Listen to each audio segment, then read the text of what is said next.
When the world becomes unbearable, the mind adapts. It doesn't always forget, it fragments. For those living with dissociative identity disorder or DID, life is not lived alone, even when they are the only one in the room.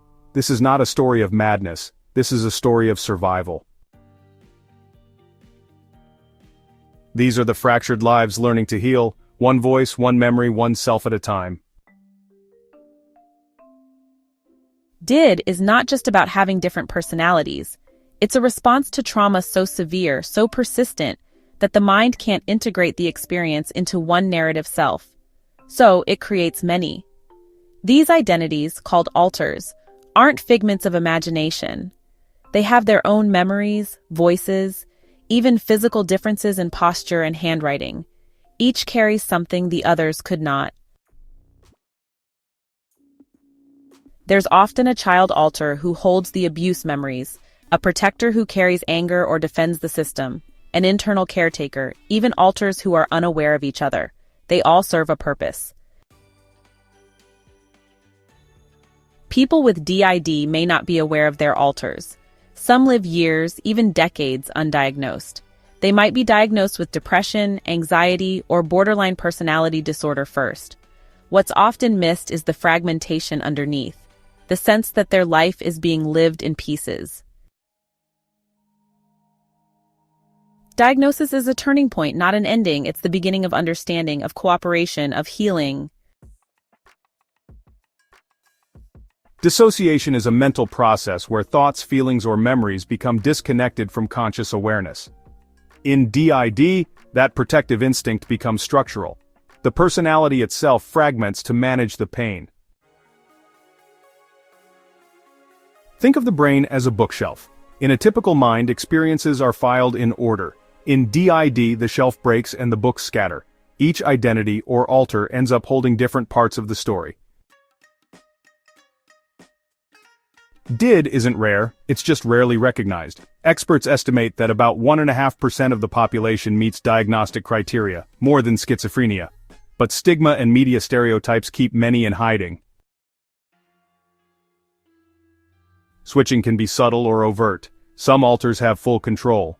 Others are co-conscious, meaning they share awareness with the host. Some systems can talk inside others, write, draw, or leave voice memos. This is not imagination. It's structured, organized, and real.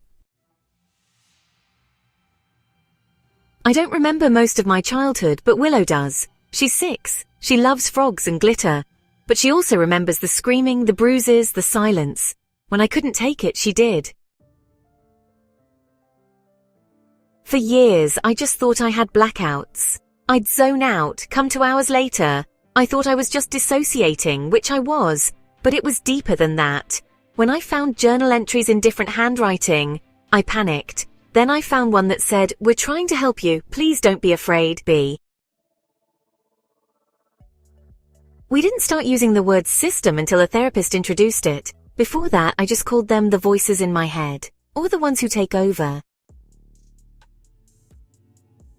It wasn't until I heard Willow's voice in therapy, clear, childlike, terrified, that I realized these parts were real. I wasn't just forgetful, I was dissociating from entire chapters of my life.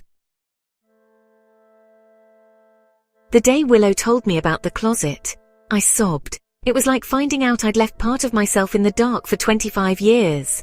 The first time I heard Willow's voice clearly in session, I sobbed. It wasn't scary, it was sacred. She'd been waiting so long to be seen. We don't call it fragmentation anymore. We call it family. I didn't want Jane to know. I was hiding. I thought if I told her about the bad things, she'd go away forever. I didn't know she was brave too. We used to hide in the closet. I had a red blanket. It was safe in there. Now Jane reads to me at night. We like fairy tales with happy endings. I don't play nice. I don't apologize. I was created to make sure we lived. If I didn't exist, Jane wouldn't. We don't let her drive tired anymore. If she's fading, I take over. I don't like the road, but I'll keep her alive. We call it strength. I didn't realize I had did until college. I thought I was just weird. With memory. I'd find assignments I didn't remember doing. Done. Emails sent in a tone that wasn't mine. A friend finally said, "You talk differently sometimes. Like you're someone else." My workday is structured. I do emails, I log out, but if someone is rude or invalidating, Rowan shows up before I even know I'm upset. We have a code now. If Rowan needs to talk, we journal first. That way I can process it with him, not just wake up to chaos. Our therapy includes internal family systems. We map our inner world, who lives where, what they need, what triggers them. We started drawing maps of our internal world after seeing someone else do it. Now we have names for places we used to fear. Kai lives by the river, Rowan guards the gates, I live in the in-between.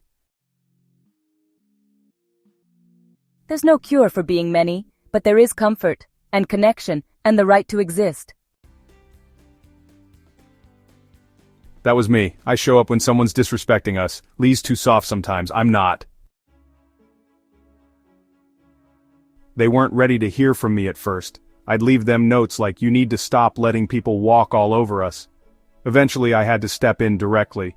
Now I handle confrontations, protect boundaries. I'm not here to be liked. I'm here to protect my people. I live in the attic. Symbolic, I guess. I'm closest to the door when someone tries to hurt us. It's not always easy being the guard. If you listen to us without fear, we'll show you strength like you've never seen. We are not your movie monsters. We are your classmates, your coworkers, your friends. We are everywhere. And we are real. I don't talk out loud much. I write poems. Sometimes they're about the moon, sometimes they're about screaming, sometimes both. I like clouds. When I'm out, we go to the park and just sit. It helps all of us breathe again. The in-between is where we rest. It's where poetry grows. I always thought I had mood swings. I'd go from joyful to shut down. I'd forget entire fights. People said I was manipulative, dramatic.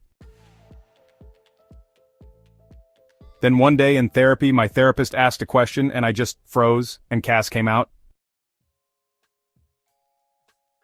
It took me years to say the word "did" out loud without shame. Now I sit in a room with others who say, "Yeah, same. There's power in that."